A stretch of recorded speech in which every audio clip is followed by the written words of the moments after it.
د اعمالو د بربادیدو یو لوی وجه هغه څه ده ریاکاري ده دې سره اعمال دړې وړې کېږي ځکه خو الله وایي فمن کان یرجو لقاء ربي څوک چې الله سره د میلاوېدو امید لري او غواړي چې الله سره میلاو شم او الله رانه راځي فلیعمل عملا صالحا نو یو کار به دا کوي چې عمل به صالح وي یعنې د پیغمبر صلی الله علیه وسلم په طریقه به عمل کوي ولا یشرک بعبادة ربه احدا او په دې عمل کې به د خپل رب سره څوک نه شریک کوي ریاکاري هم شرک دی که نه شرک دی که نه او کم شرک دی شرک خفي یا شرک اصغر څنګه شرک دی د عمل خالص د چا حق و د الله فتا وایي چې دا پلانې مې ویني نو هغه پلاني دې به کیسه نه څه برخه ورنه کړه ور دې کړه که چې مشهور شم دنیا نه دې به برخه ورکړه که ورنه کړه ور دې کړه عمل خو ستا خالص د الله دپاره نو دا عمل برباد دی پیغمبر صلی الله علیه وسلم حدیث کې وایي د ابو سعید الخدري رضی الله عنه حدیث دی امام ابن ماجه راوړی وی یو پیر پیغمبر صلی الله علیه وسلم بهر ته راووتو د کور نه ونحن نتذاکر المسیح الدجال او موږ خپل منځ کې لګیو د دجال دا فتنه م تذکره کوله چې دا څومره لویه فتنه ده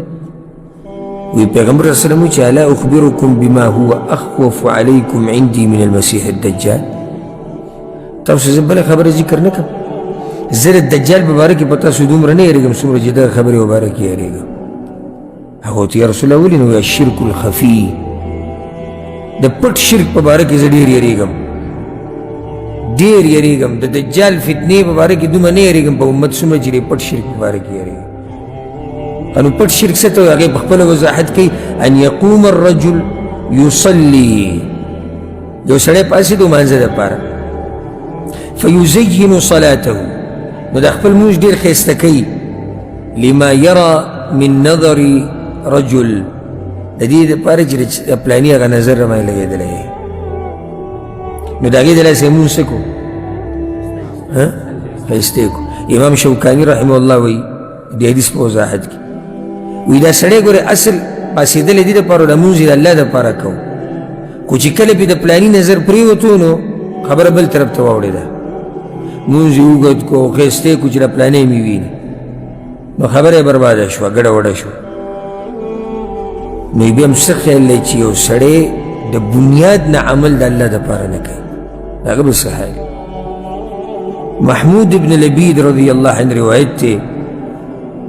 امام احمد راوړی ګورې دې ته غوږ کېدی د چا په زړونو کې چې ریاکاریانې دي او اعمال د شهرت او د خلکو د ښوو دپاره کې وادي وریده وی پیغمبر صلی الله علیه وسلم یو پیر دا خبره وکړه چې زه د شرک اصغر په باره کې په تاسو ډېر یېرېږم وی موږ ورته چې یا رسول الله وما الشرک الاصغر دا وړوکی شرک څه ته وایي وی راته وایي چې الریا ریاکاري ته وایي که دا وړوکی شرک دی وی بیا پیغمبر صلی الله علیه وسلم دا وایي یقول الله عز وجل لهم یوم القیامه الله به قیامت په ورځ د ریاکارو ته څه وایي اذا جزي الناس باعمالهم چې کله خلکو ته د هغوی د اعمالو بدله میلاو شي دا ریاکار به هم په لینډ کې ولاړي الله به ورته اذهبوا الى الذين كنتم تراءون في الدنيا فانظروا هل تجدون عندهم جزاء زت هغه هم ولاړي وي یا الله زمونږه وایي تاسو ورشئ د هغه چا پسې چې چا ته عمل خو چې هغه سره څه بدله شتي که نه چې درکېدلی څه حال به وي چې الله ورته د قیامت په ورځ وایي چې لاړ شئ په هغه چا پسې چې چا ته عمل خو که د هغوی سره څه بدلوي چې درکېدلی زما سره کوم څه نشته ځکه چې تاسو خو عمل زما دپاره نه یې کړی